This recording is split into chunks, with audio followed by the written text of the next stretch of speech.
It's on a Sunday morning. I want to make breakfast, and today, being a Sunday, I think I'll do something different. So this is fermented porridge. I've actually used pearl grains. That is mawele. As you can see, it's even bubbling. It's been fermenting for like I think a week. Yeah. So that is what I want to make, and I already have it here. So I'm gonna give it a good mix. This is a bit watery. And make porridge. It has no sugar, so I'll remove mine before adding sugar to the kids' porridge. I have boiled water already, so I'm gonna just pour in the mixture. Yeah, it's early in the morning. Actually, it's so hard to speak in the morning. So I continually mix my porridge like this so that it doesn't create lumps. If you feel like it's too thick for your liking, you can add water as you continually keep mixing. To be honest, it's more healthier to consume beans compared to animal protein. So I love serving my kids beans, and I do it for nutritional benefits, nothing else. And also we love beans.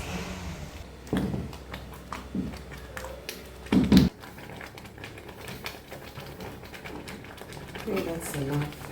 So I'm gonna serve this with peanuts. The peanuts I recently roasted.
See that it's knitting.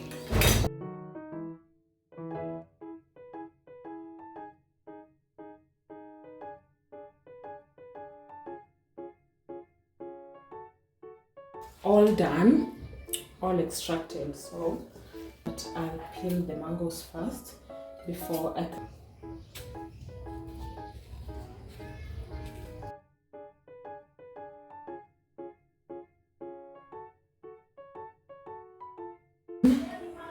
So let's blend, and then I shall sieve this. Water, and then I shall add